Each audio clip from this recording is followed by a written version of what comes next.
Bonjour à tous. Bonjour à tous. Nous vous remercions de votre connexion, de votre participation. On va attendre quelques instants, comme d'habitude, pour commencer ce webinaire dédié au droit à l'image, qui durera environ 1 heure, avec d'éventuelles questions à la fin. Voilà, j'attends la minute réglementaire avant de commencer. Je vois qu'il y a beaucoup de connexions qui arrivent en ce moment. Donc, excusez-nous pour ce petit décalage. On va juste attendre les connexions.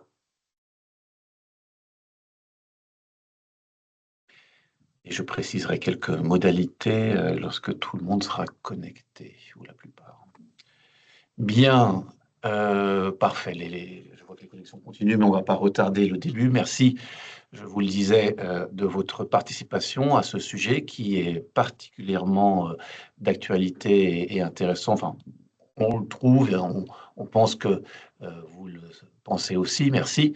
On va donc aborder le sujet assez rapidement. Tout d'abord, on se présente, Frédéric Bourguet, Raphaël Donnet. Nous sommes tous les deux avocats. Alors moi, je m'occupe du département propriété intellectuelle, IT et data du cabinet Rodel. Et Raphaël, je te laisse te présenter.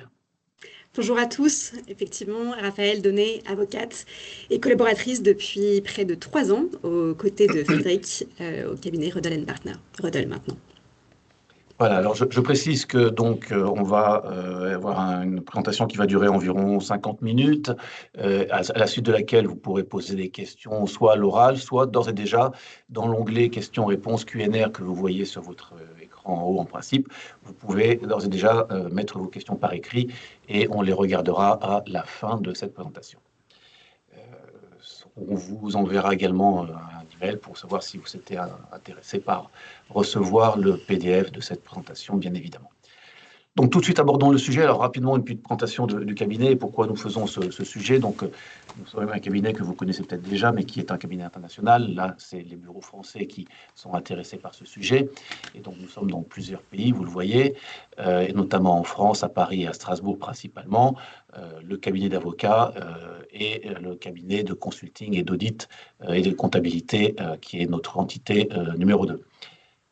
Nos compétences sont également assez complètes, comme vous le voyez. Il y a à gauche la branche avocat avec le droit.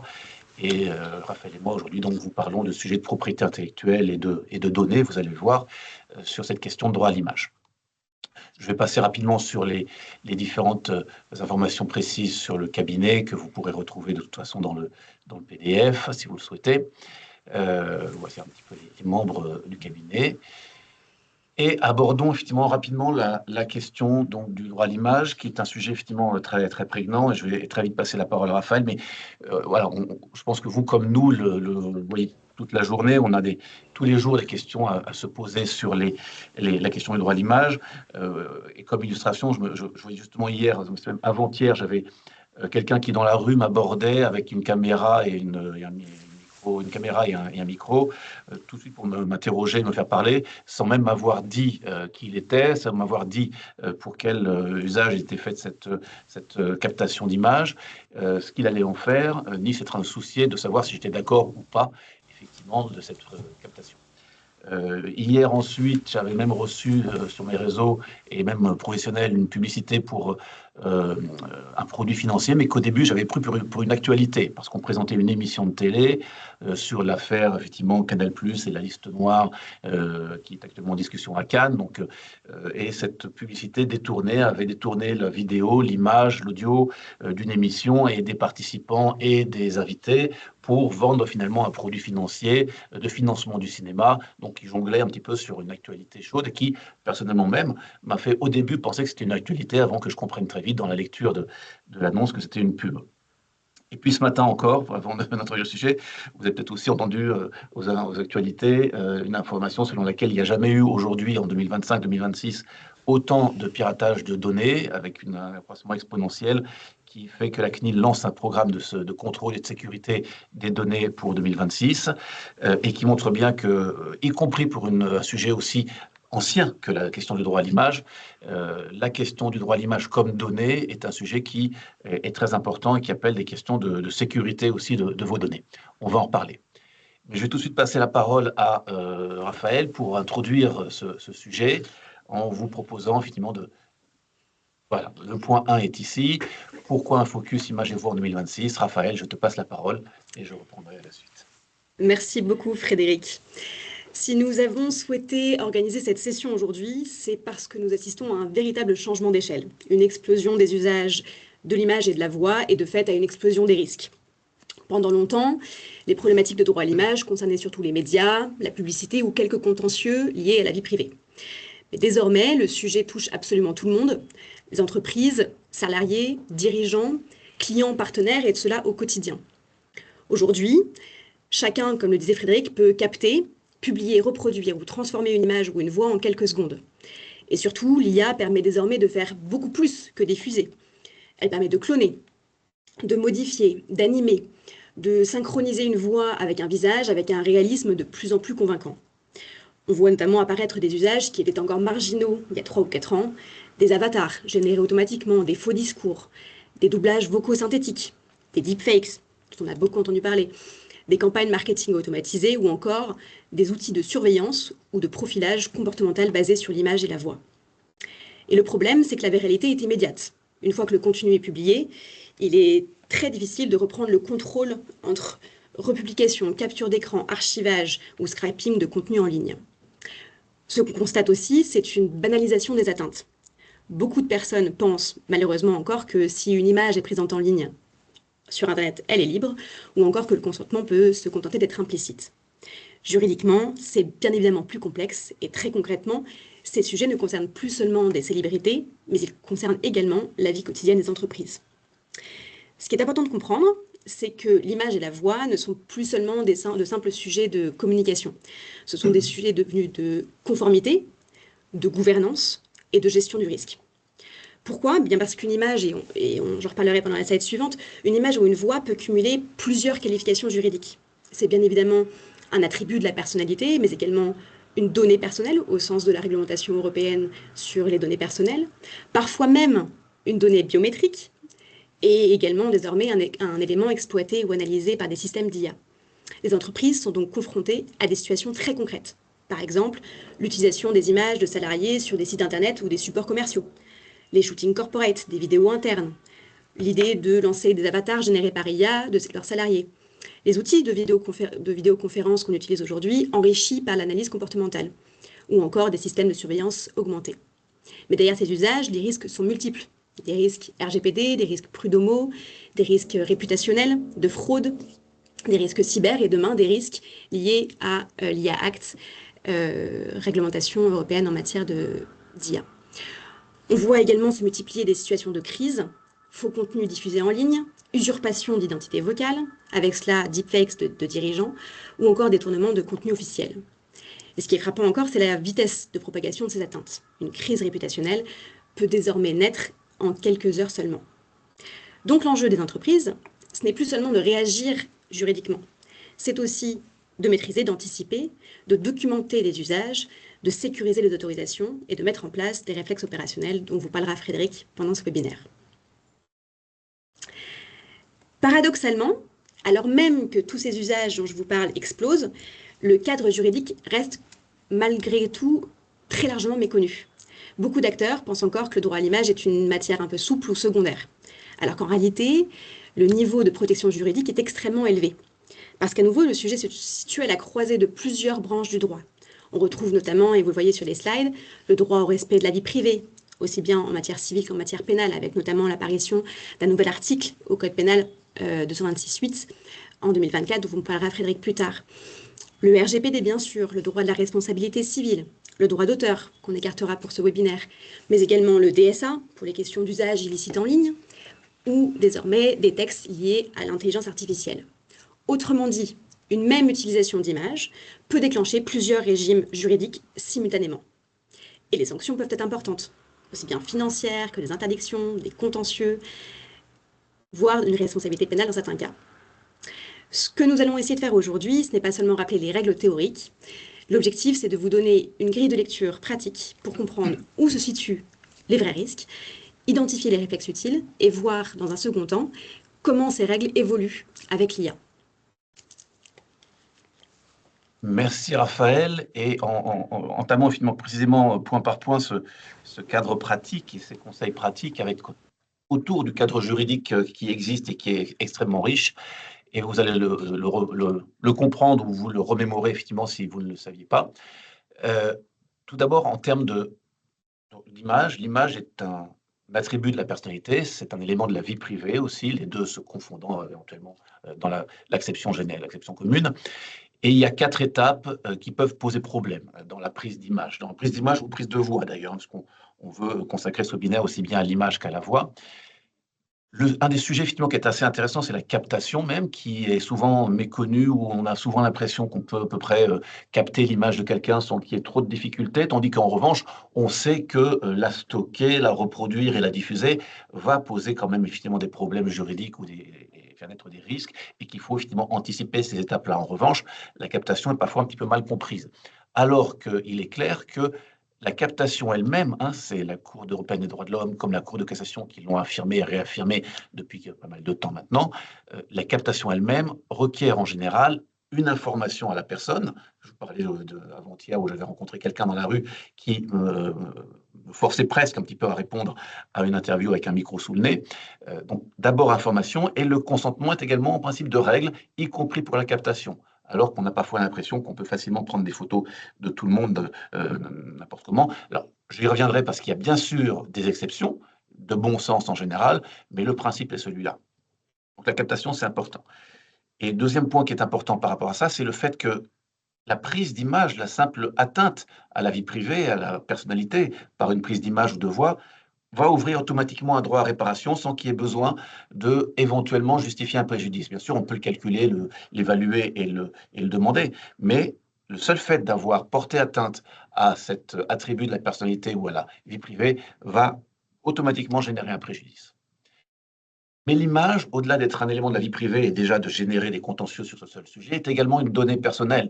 Et ça donne ici un cadre beaucoup plus protecteur ou presque plus clair parfois aux acteurs concernés sur la protection de l'image.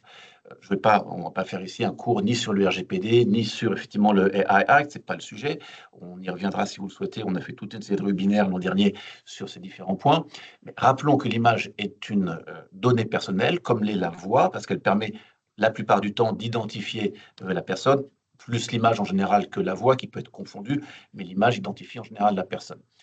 Et dès lors qu'on fait une utilisation de l'image ou de la voix, ça va être considéré comme un traitement au sens du RGPD, donc couvert par les règles du RGPD, qui va faire naître sur les personnes morales, sur les entreprises, sur les organisations qui vont utiliser une image pour n'importe quelle finalité, des obligations propres à ce RGPD. Je rappelle que le RGPD ne vise que les personnes morales, donc on aura peut-être le sujet à part des particuliers qui prennent des photos et qui les utilisent, mais ça, on reviendra dans ce cas-là dans le Code civil, aux règles du Code civil et de la vie privée. Donc sur le RGPD, vous voyez que vous avez des obligations du RGPD qui sont en général, quand vous faites une politique de confidentialité, vous déroulez en général 12-13 points d'information aux personnes concernées. Typiquement, un employeur, par rapport à ses salariés, va les informer de la façon dont il gère ses données personnelles, les données personnelles des salariés, et dire pourquoi, dire sur quelle base légale, dire combien de temps on les conserve. Et ça vaut également pour tout ce qui serait usage d'image ou de voix, mais je reviendrai un petit peu sur le côté spécifique de l'information. Mais en tout cas, dans le cadre du RGPD, vous avez déjà ces 12 points d'information qui permettent de savoir si oui ou non on utilise l'image ou la voix d'un salarié, par exemple, dans un traitement X ou Y. Ensuite, vous allez exploiter cette image-là, cette voix, mais conformément à la finalité que vous aurez déclarée aux personnes concernées. Vous allez faire attention à l'apparition d'éventuelles données sensibles, parce qu'avec l'image et à la voix, on peut très bien facilement tomber sur des traitements qui sont soit considérés comme extrêmement à risque, donc sensibles, soit interdits presque, typiquement des usages biométrique d'utilisation de la voix ou de l'image pour l'accès à certains locaux ou l'accès à certains sites Internet, ce qui peut poser un problème quand même de RGPD assez élevé.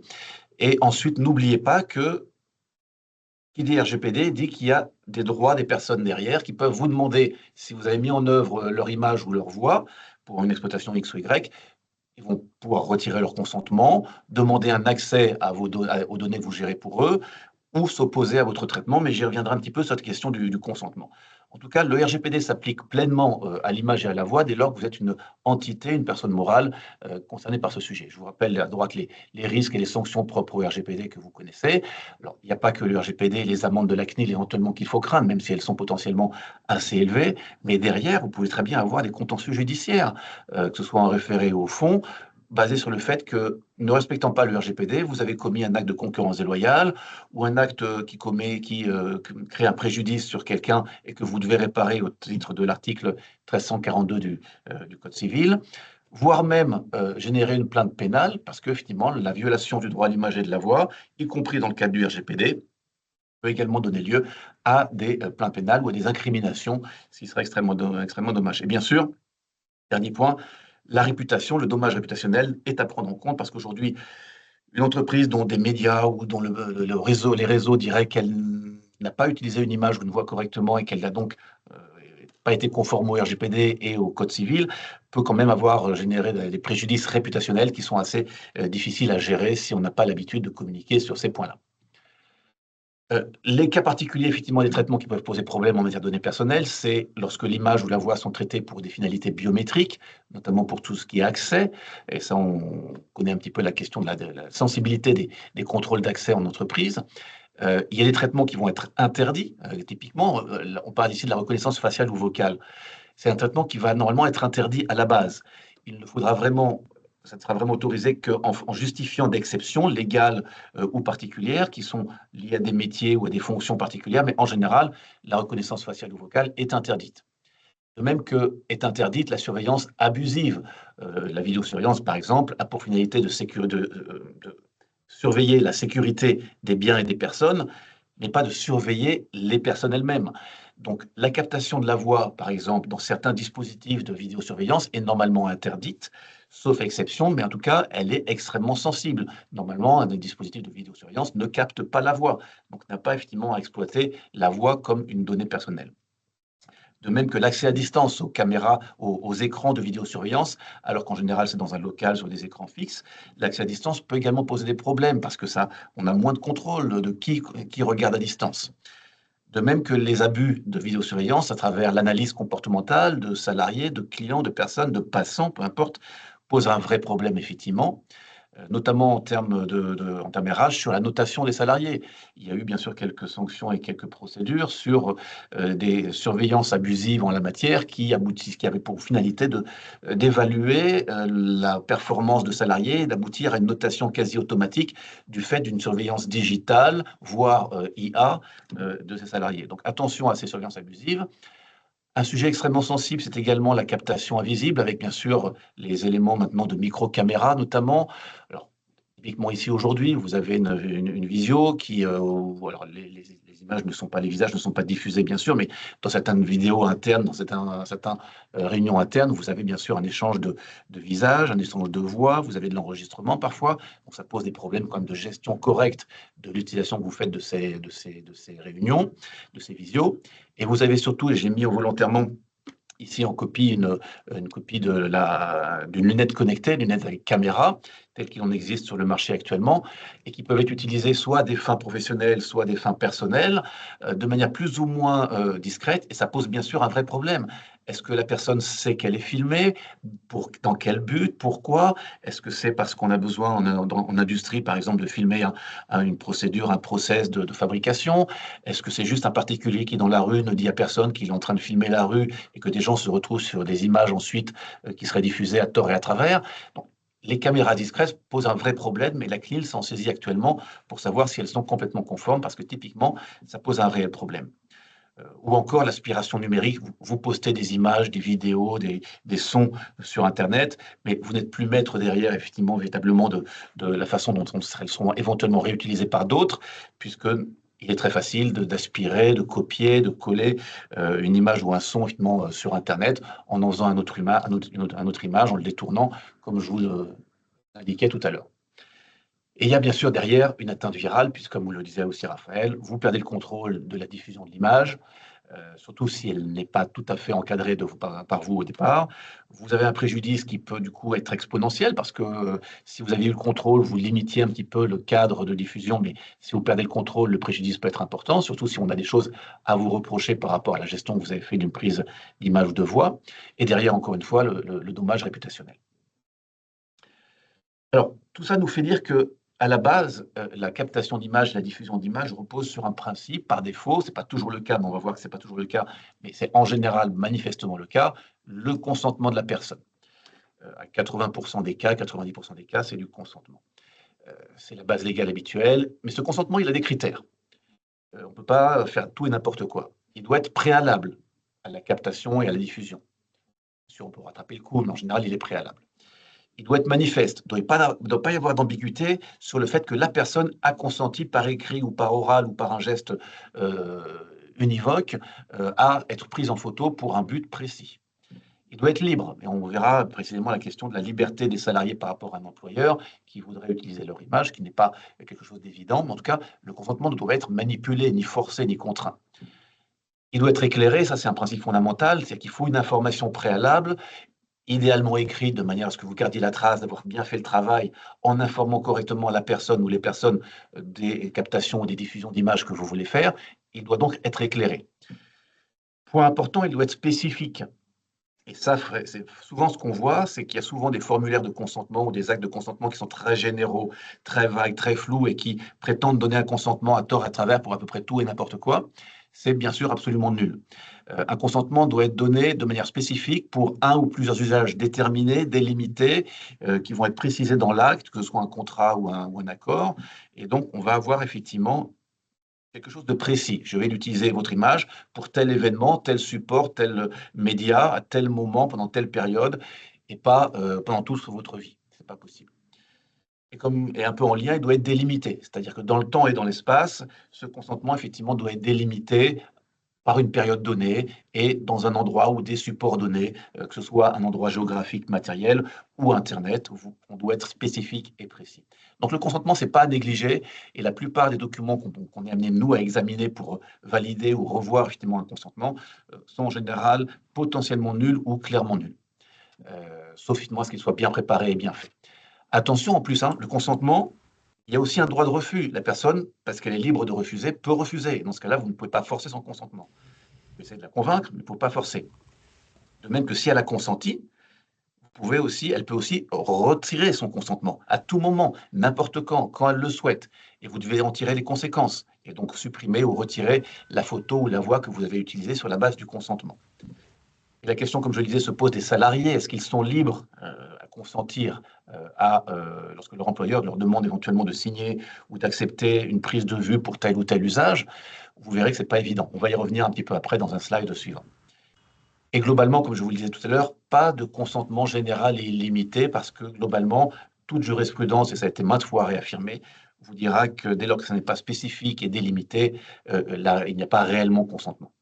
Donc, le consentement, c'est très important, ça intervient souvent, mais comme vous le disiez, Raphaël, on constate que ce cadre juridique n'est mal connu puisqu'on voit vraiment que les actes de consentement ou les accords écrits qu'il peut y avoir sur les consentements sont souvent mal rédigés ou trop larges, d'évidence. Et je vais laisser d'ailleurs Raphaël nous parler de deux ou quatre exemples jurisprudentiels sur ce sujet. Merci beaucoup Frédéric. Oui, nous avons voulu intégrer quelques décisions récentes parce qu'elles illustrent très bien que la rigueur est de mise en matière de droit à l'image en jurisprudence sur ces dernières années.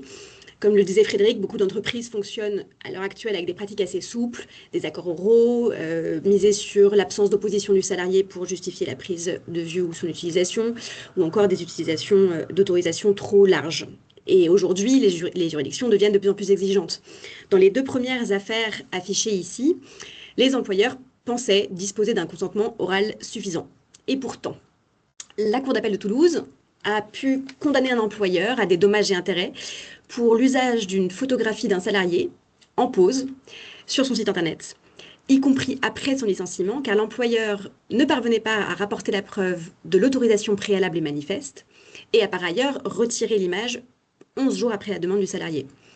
La Cour d'appel reprécise, s'il était de besoin, que cette seule atteinte ouvre droit à des dommages et intérêts en l'occurrence ici à hauteur de 300 €, sans preuve à rapporter du préjudice subi. La Cour d'appel de Versailles a également condamné la société Amex France pour l'usage de l'image d'un salarié qui posait à la fois de manière individuelle et collective pour une plaquette de présentation à destination des clients de l'entreprise et qui était par ailleurs maintenue sur le site internet du photographe. Le salarié avait donc participé à une séance de pause, mais n'avait pas été payé et dénonçait une prise de vue concrètement contrainte par le lien de subordination à son employeur. Amex répliquait quant à elle que le consentement était tacite, évident, et que le salarié avait bien reçu une information orale. La Cour retient ici que le lien de subordination ne permet pas de consentir librement, encore moins de tels usages, et donc conclut à l'absence de consentement clair à cette captation, conservation et reproduction de l'image du salarié. D'où la condamnation à 2 années, donc 2 fois 2 000 € de dommages et intérêts.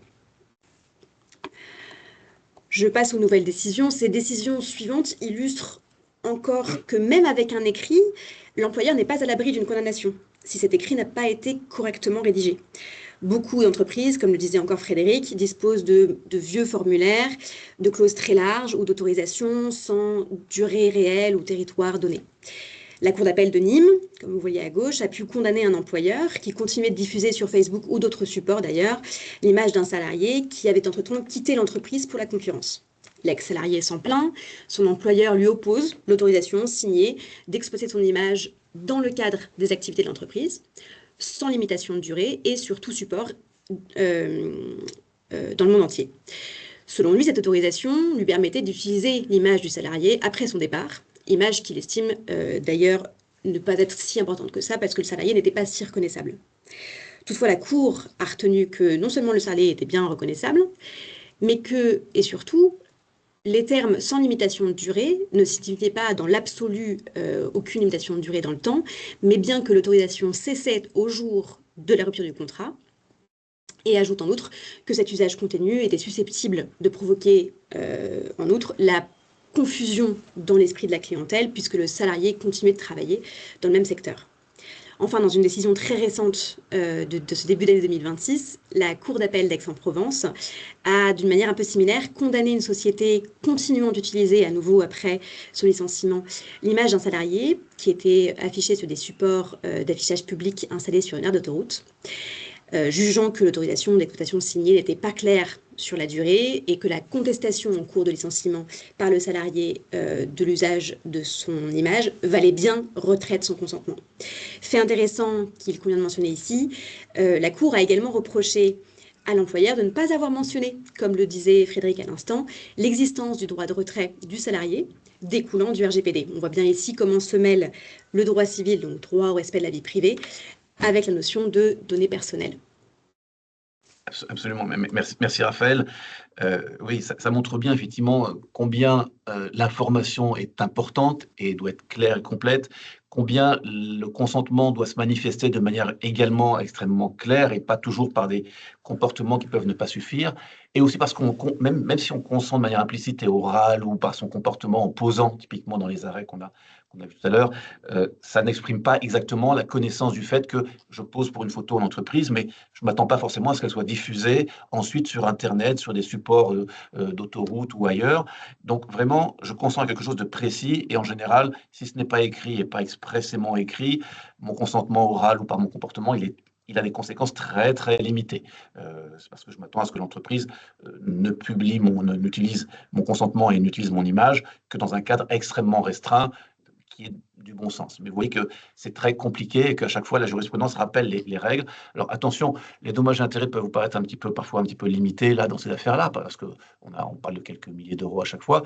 Mais d'abord, le coût même du procès est à chaque fois assez conséquent. Et les dommages et intérêts, il y a bien d'autres décisions sur des sujets différents aussi qui vont avoir des dommages et intérêts bien plus élevés. Là, on a voulu faire un petit peu un focus sur les relations employeur-salarié en particulier. Donc, importance vraiment du consentement, mais encore une fois, il y a des exceptions, ou alors, dans certains cas, ce n'est pas toujours possible d'avoir le consentement. Premier cas, on l'a déjà abordé, dans la relation employeur-salarié, globalement, il va être considéré que le consentement n'est quasiment jamais libre. C'est toléré toutefois, en général, par la jurisprudence dans le droit à l'image, à condition, encore une fois, qu'il y ait une information claire et précise et un consentement clair et précis et vraiment univoque qui ne soit pas, puisse pas être mis en question. Alors, typiquement, l'usage interne, le consentement va être requis effectivement pour l'usage interne où l'image n'est pas indispensable. Des newsletters internes, un trombinoscope, un événement en team building, information, consentement, ça va être assez simple. Ou des usages externes non marchands, donc une newsletter à communiquer aux clients. Vous avez besoin du consentement des personnes, des salariés éventuellement présentes sur la newsletter, et encore une fois de manière plutôt écrite, hein, de manière à ce qu'il y ait une trace. Mais tout ça est peut-être un petit peu limité parce que les usages de l'image d'un salarié sont multiples aujourd'hui, surtout avec le net, et les risques sont d'autant plus importants. En plus, il y a ce déséquilibre statutaire qui fait qu'on considère en jurisprudence qu'il y a une liberté faussée pour le salarié. Et vous-même, en tant qu'employeur, si on parle ici à des entreprises qui emploient et qui ont envie d'utiliser une image, le consentement est fragile, puisque comme je vous l'ai dit, il peut y avoir un retrait à tout moment, que ce soit pendant le contrat de travail du salarié, donc ça oblige à remanier peut-être des supports qui sont diffusés, et surtout après le départ du salarié, puisque vous avez vu que le consentement, globalement, il s'arrête avec la fin du contrat de travail. Donc, ça pose quand même des problèmes de stabilité, de pérennité pour l'usage d'une voix ou d'une image qu'on voudrait peut-être plus pérenne. Et il y a aussi des exceptions que vous connaissez parce on est un peu tous habitués à ce genre de choses-là. L'usage, bien sûr, strictement privé qui ne relève pas effectivement d'un sujet particulièrement difficile. Les prises de vue générales et dans un contexte particulier dans l'espace public, si la photo ne cible pas la personne, donc les photos de foule, hein, globalement, une photo de touriste qui va filmer un monument avec une foule autour, ça pose pas de difficulté. Mais à condition également que cette photo-là ne cible pas la personne et surtout qu'elle ne porte pas atteinte à sa vie privée. Donc, ça veut dire que l'image ou la voix qui serait captée ne doit pas être utilisée de telle manière qu'elle porterait atteinte à sa dignité, qu'elle diffamerait la personne ou d'autres atteintes à la dignité de la personne. Donc, attention, il y a une tolérance, bien sûr, sur l'usage public, mais encore une fois, dans des conditions toujours assez précises. Il y a des exceptions également plus ou moins légales, la presse, les discours publics, les manifestations, les spectacles, où on sait que les gens savent qu'ils s'exposent publiquement et qu'ils donc ils vont être photographiés, enregistrés ou autres, et donc il n'y a pas de problème. Encore une fois, dans la limite de l'atteinte à la vie privée, à la dignité de la personne, évidemment. Et puis les personnalités publiques, elles, ont un droit à l'image plus restreint historiquement parce qu'elles s'exposent beaucoup plus et que donc la captation de leur image, voire de leur voix dans l'espace public est beaucoup plus fréquente et les abus sont moins abusifs, en tout cas considère la jurisprudence, que pour un particulier ou un anonyme qui aurait davantage un droit à l'image renforcé. Donc, exception et délicatesse du droit du consentement, pas toujours facile. Et surtout si on se penche sur le côté, code civil et RGPD, c'est pas forcément la seule base légale pour vous, entreprise, si vous voulez utiliser l'image. Et on passera après un petit peu au sujet de l'IA, qui sont un sujet complémentaire, mais à la base, ayons conscience que, les bases légales pour prendre, pour capter l'image ou la voix peuvent être différentes du seul consentement. Le RGPD, évoque en gros 6 bases légales dans des situations normales et j'en ai pris 3 qui peuvent s'appliquer théoriquement au droit à l'image et au droit à la voix. L'intérêt légitime de l'entreprise à capter peut-être l'image ou la voix des salariés. Typiquement, la vidéosurveillance, ça va être effectivement un usage légitime, de capter effectivement l'image, en général pas la voix, des salariés ou des personnes qui passent pour des raisons de stricte sécurité. Donc ça, c'est effectivement l'intérêt légitime de l'entreprise. Une annonce interne, une photo neutre d'un ouvrier au travail, par exemple, ou d'une personne à son bureau. On peut se demander si oui ou non c'est l'intérêt légitime ou le consentement. La jurisprudence est assez stricte aujourd'hui, donc on est plus à pencher pour le consentement par prudence, mais on est quand même parfois dans des usages extrêmement restreints et neutres de quelqu'un en train de travailler pour un usage derrière qui est strictement interne et limité, pour lequel parfois effectivement la base légale intérêt légitime pourrait s'appliquer plutôt que le consentement. Mais tout ça, l'intérêt légitime doit faire l'objet d'une politique de confidentialité, d'une information, d'une justification. On ne décide pas du jour au lendemain qu'on va prendre des photos de salariés sur la seule base de l'intérêt légitime, sans expliquer, ni informer, ni justifier pourquoi. L'autre base légale, notamment quand l'utilisation de la photo devient vraiment commerciale, c'est bien sûr le contrat.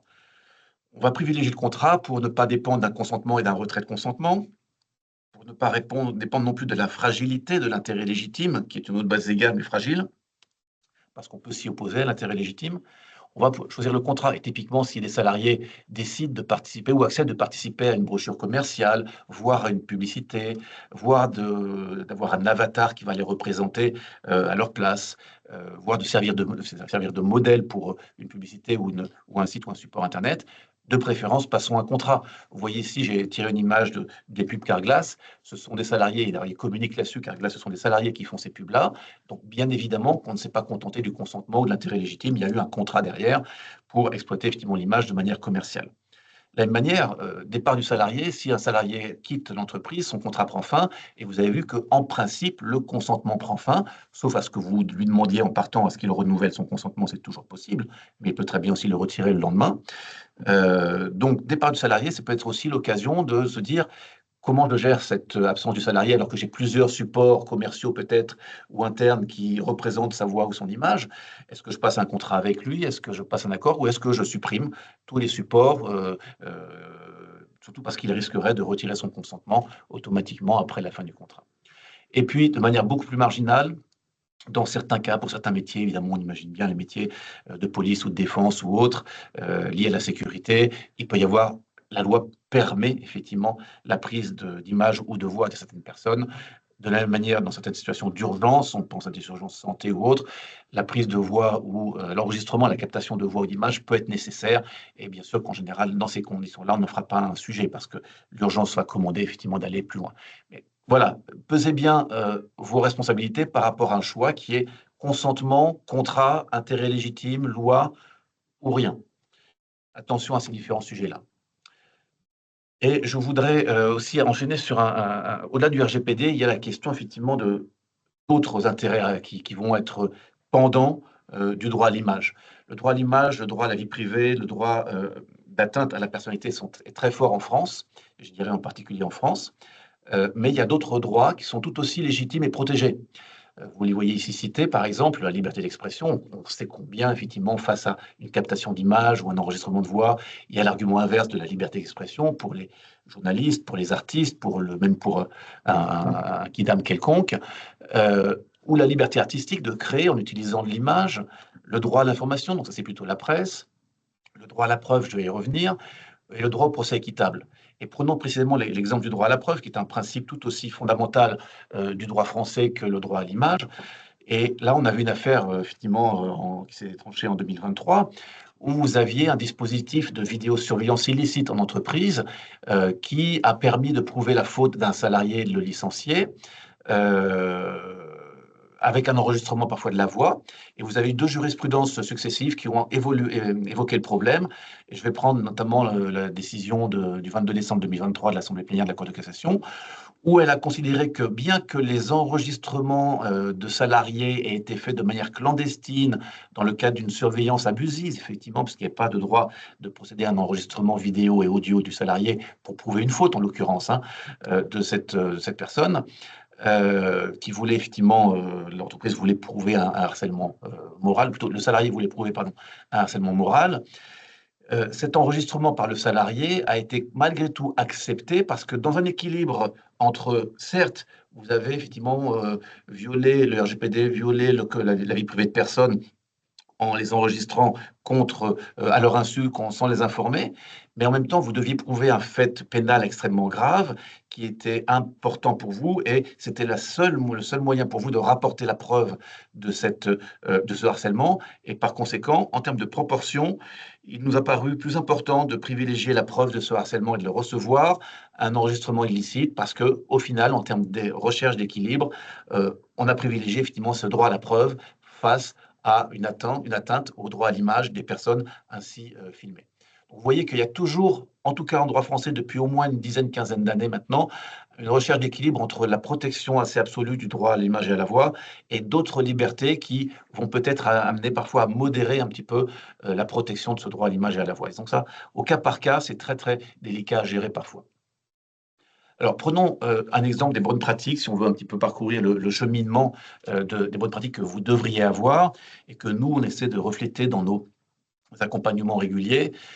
D'abord, savoir quels sont vos besoins et quelle est la diversité de ces besoins-là, de manière claire sur ce que vous voulez faire ou pas de tel ou tel type d'image.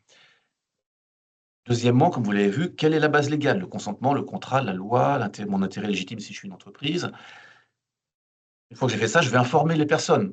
C'est une obligation du RGPD, mais à la base, c'est une obligation du code civil. Si je veux effectivement prendre l'image ou la voix de quelqu'un, je vais lui indiquer quand, pourquoi, comment, dans quel but, etc., etc.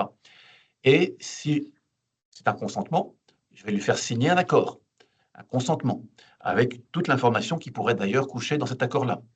Si c'est un contrat, je vais négocier et signer un contrat avec elle. Donc ça, c'est important, justement, c'est pour ça que je l'ai mis en rouge, parce que souvent, on voit que ces accords-là ou ces contrats-là ne sont pas correctement rédigés. Bien sûr, vous devrez effectivement, il devrait y avoir une validation humaine avant toute diffusion. Je parle de ça par rapport au sujet IA que je vais aborder juste après. Il est important qu'un humain valide effectivement le projet de diffusion de l'image ou de la voix et qu'on ne se contente pas de documents ou de process. Il y a quelqu'un qui doit au final, un responsable qui doit valider. Vous faites ensuite la prise de la captation, la prise d'image. Vous tracez bien sûr ce process par des écrits. L'écrit est indispensable en général pour assurer la bonne preuve. Vous allez, parce que le RGPD vous y oblige, à avoir des chartes de bonne conduite ou ou une politique de confidentialité. Mais si vous n'avez pas, si ça ne suffit pas, vous pouvez très bien éditer une charte de bonne conduite par rapport à des questions de droit à l'image. Il en existe. Ou insérer ce sujet-là dans une charte IA si vous décidez, ce n'est pas obligatoire, mais vous pouvez le faire, d'avoir une charte qui va informer et réglementer la façon dont vos salariés, dont les personnes doivent utiliser des outils IA. Donc, en tout cas, idéalement, le coucher par écrit dans un guide, dans une charte quelque part. Vous pouvez aussi avoir des mesures de protection avant de diffuser ou en diffusant. Bloquer les copies sur Internet, flouter bien sûr les prises de vue, modifier la voix. Donc il y a plein de mesures techniques de protection qu'on appelle MTP qui permettent effectivement de limiter l'apparition, l'identification des personnes d'une part et de limiter techniquement la réutilisation. Alors c'est bien sûr, c'est pas absolu. N'importe quel bon informaticien fera n'importe quel bon usage de ce qu'il voit sur Internet. Mais en tout cas, les MTP sont importantes quand même. Et puis, vous ne devez pas vous contenter, une fois que c'est diffusé, de passer à autre chose. Il faut quand même surveiller et tracer les diffusions pour être sûr que vous avez bien fait ce qui était prévu, vous avez bien diffusé comme il était prévu, et est-ce que vous ne seriez pas alerté, même de manière informatique ou électroniquement, par des captations, des copies ou des tentatives d'intrusion dans vos systèmes d'information qui auraient vocation à piquer ou recopier ou réutiliser des images que vous voyez pourtant a priori protégées. Donc la surveillance et la traçabilité sont importants pour s'assurer que tout reste dans le cadre qui était originellement prévu. Et surtout, si c'est du consentement, anticiper le retrait. Qu'est-ce que je fais une fois que le salarié ou la personne a retiré son consentement? Comment je gère ça? Est-ce que je fais un contrat? Est-ce que je fais autre chose?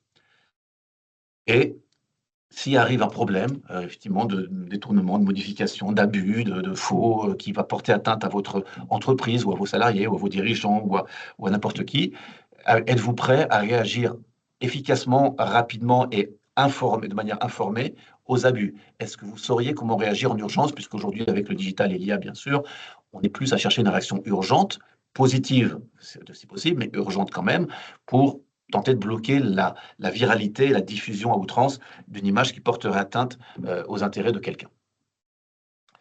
Alors, comment réagir rapidement de manière classique, déjà, avant d'aborder un sujet plus précis? Êtes-vous d'abord, vous êtes soit responsable de l'utilisation illicite d'une victime ou de sa mauvaise protection, soit victime vous-même, effectivement, en tant qu'entreprise ou personne, de ça. Avez-vous les preuves avant d'agir? Avez-vous les documents qu'il faut, un consentement, un contrat, une information, une politique de confidentialité, une charte? Qu'est-ce que vous avez pour préparer ça? Avez-vous des preuves techniques, capture d'écran, redatage, log et autres sujets? Avez-vous les auteurs de ces publications qui vous posent problème, les supports de ces publications qui vous posent un problème? Êtes-vous capable de les identifier, de les connaître? Oui ou non, c'est pas toujours évident. Vous pouvez faire des constats d'huissier également, bien sûr. Et avez-vous bien une traçabilité informatique ou autre des utilisations de l'outil IA? Parce que bien sûr, l'outil IA est un facteur de multiplication des abus et des dérives possibles, on va le voir. Et donc les actions sont diverses. Par la voie judiciaire, mise en demeure classique, référé ou action au fond accélérée. Il existe des actions au fond accélérées, effectivement, pour aller, et en particulier dans ce domaine-là, on a souvent intérêt à agir rapidement au fond. La plainte pénale est aussi une option. L'action civile au fond est bien sûr la solution classique. Vous avez aussi, que vous le sachiez ou pas, des actions administratives, et des signalements qui sont possibles de la part de telle ou telle personne à la CNIL, avec derrière un contrôle et potentiellement des sanctions qui, vous le voyez, peuvent atteindre 2 à 4% du chiffre d'affaires mondial.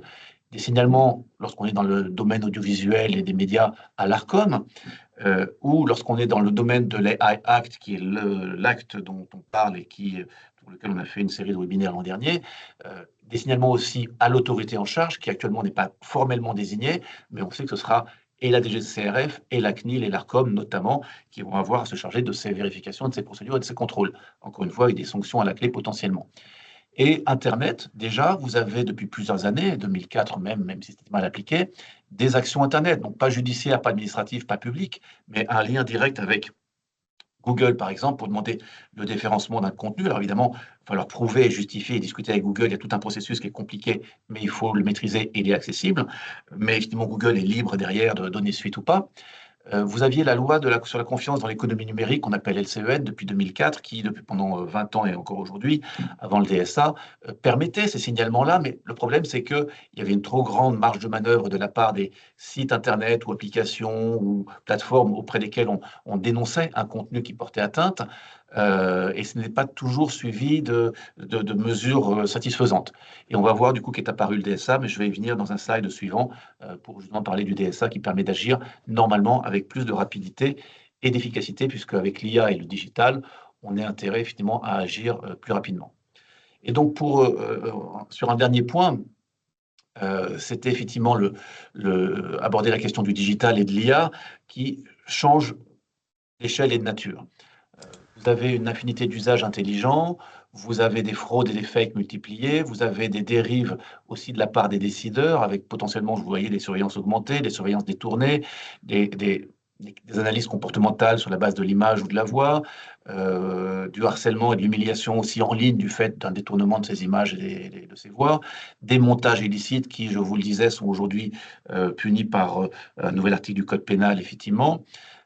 Et vous perdez derrière le contrôle parce que vous n'avez plus aucun contrôle marketing ou technique sur la viralité de la diffusion et les réutilisations vont être effectivement multiples sans que vous n'ayez réellement le contrôle si vous êtes à l'origine de la publication initiale. Donc attention à cette perte de contrôle également. L'auteur est souvent, effectivement, maintenant, avec le digital et l'IA sur les réseaux, notamment très vite anonyme, hein, c'est difficile de remonter la chaîne. Donc, on a effectivement des faux comptes, on a une traçabilité qui est délicate. Et il y a une culture, comme le disait déjà Raphaël en début de présentation, une culture de l'anonymat. Les réseaux sont aussi appréciés par toutes sortes de personnes et d'entreprises, d'organisations, parce que justement, elles favorisent un certain anonymat qui peut aboutir à de vrais dommages. Donc, les dérives et les changements sont vraiment importants lorsqu'on parle d'IA. Et on a deux éléments, par exemple, qui peuvent déjà vous alerter sur les dérives liées à l'IA.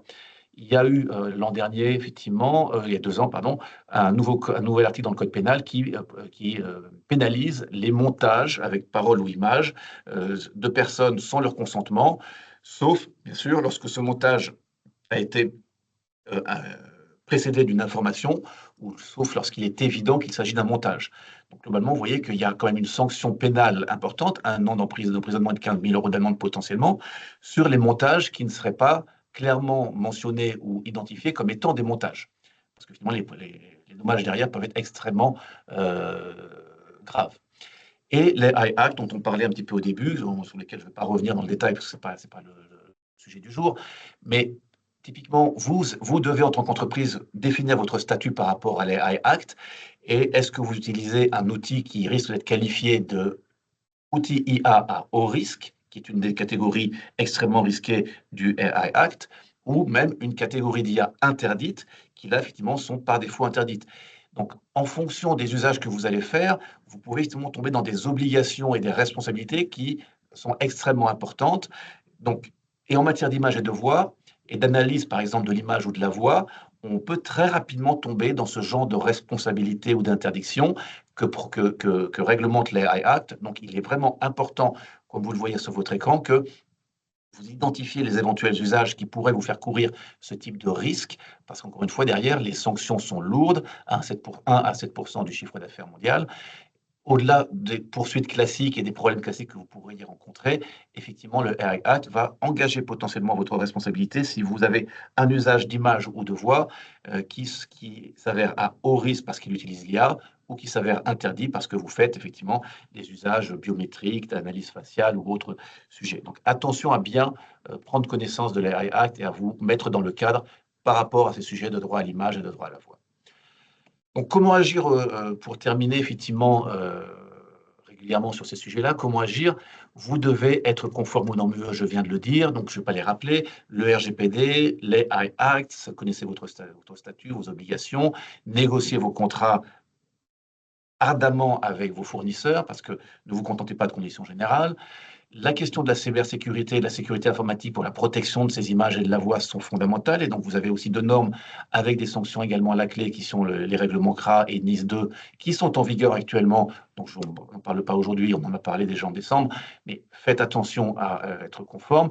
Et tout récemment, le Data Act qui protège en général la question des données. Donc, vous voyez qu'il y a quand même beaucoup de normes à être, sur lesquelles vous devez être conscient, que vous devez un petit peu digérer pour savoir si oui ou non vous courez des risques en matière d'usage de l'image et de la voix. Et surtout, je le disais, le DSA, le Digital Service Act, qui remplace ou qui complète plutôt qui met à jour la LCEN en 2026, et qui a un objectif, c'est notamment lorsqu'on ne peut pas identifier l'auteur de la publication litigieuse ou du problème, c'est poursuivre ou en tout cas agir contre les plateformes, contre les sites, les applications. Et quand on dit les intermédiaires, c'est les hébergeurs de contenu, c'est les magasins, les stores Apple et Google sur vos téléphones, c'est les réseaux sociaux, c'est les plateformes à qui, vous voyez dans le slide, dans la partie à droite, vous pouvez adresser des signalements en disant, voilà, on a porté atteinte, alors habituellement, c'est plutôt des questions de propriété intellectuelle, de vente hors réseau, de produits interdits. On se souvient des poupées sur la plateforme Chine l'an dernier. Mais ça concerne tout à fait aussi l'atteinte aux personnes, donc l'image et la voix. Et donc le signalement peut être fait à ces plateformes-là en disant, voilà, je vous prouve que je suis telle personne et que telle publication me fait défaut, porte atteinte à ma dignité. Et donc je vous demande, vous, en tant que plateforme, parce que je ne connais pas l'auteur, ou même si je le connais, c'est à vous que je le demande, de retirer cette publication. Et vous avez les moyens techniques, vous, finalement, Apple, Google, Facebook ou autres, de le faire. Et donc, faites-le. Alors, bien sûr, il y a un process, une procédure à respecter. Hein, donc, l'intermédiaire, lui, il n'est pas l'auteur, il n'est pas fautif. Simplement, il a l'obligation de recevoir votre demande, de l'examiner, de voir si elle est recevable, documentée, de l'examiner un petit peu. Il ne va pas faire une analyse juridique, il n'est pas juge et ce n'est pas encore une fois lui qui est fautif. Et il va trancher en supprimant le contenu s'il estime que c'est manifestement une atteinte à vos intérêts. Par contre, s'il a des doutes ou qu'à l'inverse, il voit que ce n'est pas une atteinte, il va rejeter votre demande et ne pas supprimer. Mais en tout cas, c'est une voie qui est très intéressante parce qu'aujourd'hui, bien plus qu'hier avec la LCEN, elle est vraiment plus efficace qu'avant, même si on rencontre encore beaucoup d'hésitations et d'obstacles de la part de certains sites ou certaines plateformes. Mais pour beaucoup s'en inquiètent et mettent en place les procédures de signalement et le traitement des signalements pour justement répondre en urgence à ces problèmes liés à l'image et à la voix, mais de manière générale à tout contenu illicite. Et pour terminer, rappelons un petit peu les questions que vous devez vous poser de A à Z. Qui est photographié au départ? Est-ce que je photographie un salarié, une personne, un particulier, un collègue, quelqu'un d'autre? Dans quel contexte? Où, pourquoi, comment, quel but? Quel type de captation? L'image, la voix, les deux, l'audiovisuel ou autre chose? Quel support de diffusion? Est-ce que ça va être internet, papier, les applications, un réseau? Est-ce que je vais en avoir le contrôle? Pendant combien de temps? De manière indéfinie, de manière précise? C'est un événement, une publication de presse, une newsletter? Pendant combien de temps ça va circuler? Quelle finalité? Newsletter, comme je le disais, une publicité, un magazine, un journal, un site internet, un réseau social? Est-ce que je suis conscient des éventuelles interdictions? Vous voyez, le sujet IA, le sujet RGPD, est-ce que je ne viole pas certaines interdictions légales par rapport à cette diffusion? Est-ce que je suis bien conscient de mes risques et de ma conformité? Est-ce que j'ai bien cadré les choses? Comme je vous le disais tout à l'heure, au niveau juridique, au niveau organisationnel, est-ce que les gens sont formés pour savoir comment traiter une image et une voix? Est-ce que informatiquement, en termes de sécurité, j'ai bien mis en place une sécurité informatique pour qu'on ne me pirate pas trop ou pour que les copies de photos, pour que les diffusions d'images ou de voix que j'ai faites soient protégées même au niveau informatique? Est-ce que j'ai fourni une information spécifique aux personnes à travers ma politique de confidentialité RGPD, à travers une charte IA ou une charte informatique ou une charte de bonne conduite? Est-ce que j'ai formalisé correctement l'accord? C'est ces points-là que j'ai entourés particulièrement parce qu'ils sont particulièrement importants et souvent particulièrement insuffisants. Est-ce que le formulaire de consentement est bien? Est-ce que le contrat que j'ai signé est correct? Est-ce que ça va me donner la libre exploitation de ce que je veux faire? Et derrière, bien sûr, surtout parce qu'il y a l'IA et le digital, est-ce qu'il y a bien un humain qui va valider le cadre de diffusion et d'autorisation de cette image? Est-ce que je ne prends pas des risques en me passant d'un humain? Bien sûr que si, c'est interdit. Il faut passer par l'humain pour valider, au final, la diffusion d'un contenu, effectivement, d'image ou de voix. Est-ce que je peux mettre des mesures quand je diffuse pour techniquement limiter la réutilisation? Ça, c'est un sujet plus technique. Est-ce que je suis en mesure de surveiller éventuellement la diffusion et d'anticiper d'éventuels problèmes de copie, de piratage ou de réutilisation? Et si ça arrive, est-ce que je suis équipé, est-ce que je me suis préparé pour réagir rapidement et en urgence pour me confronter au problème et éviter que moi, personne physique, ou moi, entreprise, qui suis mis en cause parce qu'une image ou une voix aurait mal été utilisée, est-ce que je suis capable de faire supprimer rapidement un contenu ou une image qui aurait été effectivement mal utilisée, mal divulguée? Alors, tout ça, ce sont bien sûr des recommandations, pardon, excusez-moi, j'ai enlevé le plein écran. Ce sont des recommandations générales. Il n'y a jamais de sécurité absolue, il n'y a jamais de risque, 0, mais c'est important. Voilà un petit peu la façon dont on voulait vous présenter le sujet. Vous voyez qu'il est riche et qu'on a dû faire des choix malgré tout dans ces questions. Et ce qui serait intéressant, c'est que, vous peut-être, nous disiez si vous avez des questions vous-même par rapport à ces nombreux sujets. Heu qui en soulève d'autres, hein, évidemment, mais on était heureux de partager l'actualité de ce sujet et la diversité des moyens d'action et d'organisation en amont comme des moyens d'action en aval pour que vous gériez correctement vos enjeux. On est conscient de ne pas avoir abordé peut-être tous les sujets. Il y avait bien sûr des activités de mannequinat ou d'agences de communication qui ont peut-être des sujets plus précis. Dans l'industrie, c'est peut-être moins, c'est plus RH éventuellement. Mais voilà, le cadre juridique et le cadre actuel étaient là. Raphaël, je ne sais pas si on a beaucoup de questions du coup aujourd'hui, donc n'hésitez pas à les Nous en poser par avons écrit. Nous en avons quelques-unes, effectivement. Une première, Frédéric, qui est en cas de refus, est-ce que le floutage, dont on a un tout petit peu parlé, du visage permet de régler la question du respect du droit à l'image? Absolument, le droit à l'image, comme le RGPD, hein, je ne parle pas que du RGPD, mais du droit à l'image en général, et à la voix d'ailleurs, hein, ne s'applique que si la personne est identifiable, pas forcément par le visage, mais par ses vêtements peut-être, la rue, le contexte. Est-ce qu'elle est identifiable? Et pareil, est-ce que la voix est identifiable? Une voix d'une personnalité sera bien plus identifiable, bien sûr, qu'une voix anonyme. Donc, dès lors qu'une personne est identifiable, ça s'applique. En revanche, si vous floutez correctement, attention, correctement la personne, et qu'elle ne devient plus identifiable par le public, là, effectivement, vous ne dépendez plus de ces règles-là. Mais le problème, c'est que souvent, on le voit aux infos, notamment, ou dans différents reportages, le floutage est parfois très, très limité ou mal fait, de sorte que un certain groupe de personnes sera quand même parfaitement capable de reconnaître une source dont on aurait voulu cacher l'identité, ou une personne qui voulait protéger effectivement son anonymat en témoignant de quelque chose de grave. Donc attention à bien flouter dans ce cas-là, évidemment. Merci, Frédéric. Alors, on a énormément de questions. Je ne suis pas sûre qu'on pourra toutes y répondre avant la fin du webinaire, mais je te transmets la seconde. Avec l'intelligence artificielle générative de plus en plus présente dans nos organisations, faut-il classer les supports frappés du droit à l'image en mode confidentiel pour éviter de nourrir le modèle d'apprentissage de l'IA en question avec les données publiques ou internes? Je regardais en même temps, effectivement, les alors, déjà, effectivement, il faut, c'est pas le but ici, on n'aura pas le temps, mais maîtriser effectivement le cadre de l'AI, savoir quel statut vous avez en tant qu'utilisateur ou fournisseur, et de ça va déjà découler pas mal d'obligations. Le AI Act ne parle pas spécifiquement de l'image ou d'autres droits spécifiques, hein, mais bien évidemment qu'il aborde la question. Donc, oui, effectivement, vous pouvez prendre toutes sortes de mesures en amont pour techniquement limiter la copie, limiter la duplication, mettre aussi des filigranes derrière pour montrer que l'image n'est pas librement réutilisable ou copiable, et ça servira assez bien à limiter un certain nombre de réutilisations, mais pas toutes, parce que n'importe quelle effectivement, personne maniant bien l'IA pourra tout à fait retravailler ça. Mais surtout, à la base, euh, une IA va s'entraîner, prenons l'exemple d'une IA qui s'entraîne sur un modèle, et donc va aller chercher dans différentes sources internet, ouvertes ou fermées d'ailleurs, hein, différents documents ou fichiers, dont des images, dont de la voix.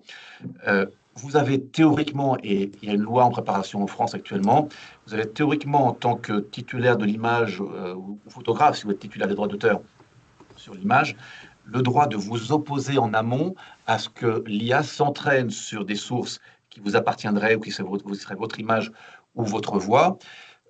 Donc ça, c'est une façon de gérer en amont le fait que l'IA ne s'entraînerait pas sur un modèle qui pourrait avoir accès à vos photos ou à vos contenus. Le problème, c'est que cette opt-out ou cette opposition en amont est encore très mal organisée techniquement en Europe en général. Elle est autorisée par les Act, mais elle est très mal organisée, mais c'est techniquement possible. Donc actuellement, on est plus à réfléchir à une surveillance, à une veille par des moyens techniques pour limiter au mieux effectivement la diffusion, la rediffusion, la copie, la captation d'images ou de voix non souhaitées. Mais globalement, si vous avez une crainte par rapport à une photo, une image ou une voix sensible, et que vous avez une crainte, effectivement, ne la diffusez pas ou évitez Internet, évitez effectivement les réseaux, évitez une diffusion dont vous ne serez plus maître. Mais c'est tout un sujet que, effectivement, être conforme au Act par rapport au droit à l'image, qu'on ne peut pas forcément dérouler en quelques minutes. Mais je vous invite éventuellement à nous contacter si vous voulez avoir plus de renseignements. Est-ce qu'il y avait une autre question, peut-être? On a encore le temps de répondre. Alors, je peux en reprendre une dernière si tu veux, Frédéric. La question, la formule en anglais, je la traduis. Est-il interdit de prendre en photo un salarié, même s'il est clairement, manifestement en train d'agir de manière contraire aux règles internes de la société, de la mesure où ça pourrait être une preuve s'il déclarait ne pas faire ça, s'il déclarait l'inverse de ce qui est constaté? Oui, alors, ça apporte plusieurs sujets. D'une part, le sujet de la vidéosurveillance, qui est sans doute pas ce dont vous parlez, mais la vidéosurveillance, elle n'est pas faite pour surveiller les salariés, hein. Elle est faite pour assurer la sécurité des biens et des personnes. Donc si, et on a eu des cas, finalement, la vidéosurveillance détecte effectivement des comportements illicites, illégaux, anormaux de personnes, qu'elles soient salariées, visiteurs ou autres dans l'entreprise, et que ces comportements portent atteinte aux biens ou aux personnes, effectivement, vous pouvez parfaitement utiliser ces vidéos-là dans le cadre du règlement de la réglementation de ces vidéosurveillance pour prouver effectivement cette atteinte à la sécurité des biens ou des personnes. Mais vous ne pouvez pas l'utiliser de manière générale pour cibler des personnes ou des groupes de personnes en particulier dont vous aimeriez prouver effectivement les fautes. Hein, c'est pas de l'anticipation. Par contre, si vous me dites, je sais qu'il y a un salarié qui fait des choses graves et qui a un comportement anormal et que j'ai un appareil photo, mon téléphone, et que je peux le prendre en photo, c'est toute la question. En théorie, bien sûr qu'il faut, on l'a dit, le consentement de le faire, mais vous avez plein d'exceptions. Et là, vous me parlez d'un cas pénalement peut-être répréhensible, où devant un acte pénalement répréhensible, je n'ai d'autre choix, et c'est mon intérêt, c'est l'intérêt de l'entreprise peut-être, que de prendre mon téléphone et de filmer l'acte en train d'être commis, parce que finalement l'urgence, le caractère grave et pénal de la flagrance de la chose me permet bien sûr de dire, mais je n'ai pas demandé le consentement, c'est grave ce que je vois, c'est du pénal ou finalement quelque chose de grave, donc je vais prendre la photo. Si c'est pas du pénal, si c'est un comportement autre, effectivement, commercialement ou contractuellement non souhaitable, ça va être beaucoup plus délicat parce qu'effectivement, là, la vidéosurveillance n'est pas faite pour ça. Vous ne pouvez pas forcément prendre des photos de tout le monde et n'importe qui au motif que vous pensez que commercialement ou contractuellement, il y a une erreur. C'est du cas par cas, c'est analysé, mais c'est quand même très délicat. Alors, j'aurais pu répondre en anglais pour vous, peut-être. N'hésitez pas à me poser la question par email en anglais si vous le souhaitez. Mais en tout cas, le sujet est souvent un sujet assez contextuel. Tout à fait. As-tu encore le temps pour une dernière question, Frédéric, ou quelques dernières Oui, questions? allons-y, puis comme ça, effectivement, on clôturera après. Alors, je précise avant cette dernière question que si vous avez encore d'autres questions, n'hésitez pas à nous les adresser par email. Je vais juste remettre nos profils là, comme ça, vous aurez nos emails si vous le souhaitez. On y répondra avec plaisir ou on prendra contact comme vous le souhaiterez pour en discuter. Mais je comprends qu'il y a une dernière question qu'on peut peut-être aborder. Alors, que pense celle-ci? Pensez-vous que le consentement aux enregistrements dans les réunions Teams soit libre? En effet, si le participant refuse, il ne peut plus s'exprimer que par écrit dans la conversation. Alors, déjà, l'enregistrement n'est pas obligatoire dans une réunion Teams, hein. À la base, on a des réunions finalement où la vidéo est en direct, et donc c'est une option. Et s'il y a un enregistrement, de la même que s'il y a juste une réunion, bien sûr qu'il doit y avoir une information préalable pour dire, pour cette réunion-là, pour telle raison, je vais proposer l'enregistrement. Effectivement, la personne est parfaitement, théoriquement, en droit de refuser. mais ça veut dire quoi? Que si elle refuse, vous avez prévu l'enregistrement pour des besoins. Alors, posez-vous la question, je vais enregistrer, mais est-ce que j'ai besoin d'enregistrer les visages? C'est une question à se poser, parce qu'on ne peut pas forcément avoir, si le visage n'est pas indispensable, peut-être qu'on peut juste enregistrer les échanges écrits ou audio, sans forcément avoir toujours les visages. Et d'ailleurs, c'est souvent le cas dans beaucoup de réunions où le visage ne s'affichera pas. Ou alors, effectivement, contentons-nous de poser des questions par écrit, d'avoir des échanges par écrit. Mais la personne peut être libre de refuser un enregistrement, ce qui fait que derrière, si vraiment vous voulez enregistrer, elle va devoir partir de la réunion et ne pas assister à la réunion. En revanche, si elle est absolument nécessaire à la réunion et que l'enregistrement, lui, n'est pas indispensable, vous devrez, effectivement, en principe, vous conformer au fait que telle ou telle personne ne souhaite pas être enregistrée. Ça veut dire quoi? Ça veut dire que peut-être que vous allez enregistrer quand même, mais que derrière, si vous devez rediffuser, refaire circuler l'image, vous allez devoir flouter une ou plusieurs images de ces personnes-là, voir de leur nom, voir de leur voix si elles le souhaitent, parce qu'elles n'auront pas souhaité être enregistrées et qu'elles doivent devenir non identifiables. Encore une fois, on revient sur la question du floutage, c'est possible, mais voilà, encore une fois, il y a des moments où c'est indispensable et le consentement n'est pas forcément la bonne base légale et on peut trouver l'intérêt légitime comme base légale. Il y a des moments où l'enregistrement n'est pas indispensable et la personne devra effectivement consentir ou pas et vous devrez en tirer les conséquences. Alors, évidemment, en pratique, au quotidien, on a rarement d'objection à l'enregistrement, mais quand même, dans certaines communications très publiques ou dans certaines réunions très publiques ou avec beaucoup de monde, on n'a pas forcément envie, effectivement, déjà de montrer son visage et surtout encore moins peut-être d'être enregistré parce qu'on ne maîtrise pas l'usage qui pourrait en être fait derrière. Et donc, il est légitime à la base de refuser potentiellement un enregistrement et pour la personne qui propose la réunion, d'en tenir compte. À charge pour elle de flouter ou alors de faire des échanges uniquement en écrit ou en audio si l'audio est autorisé, etc. etc. Donc il y a plein d'options possibles, hein, mais on est vraiment dans une question de consentement.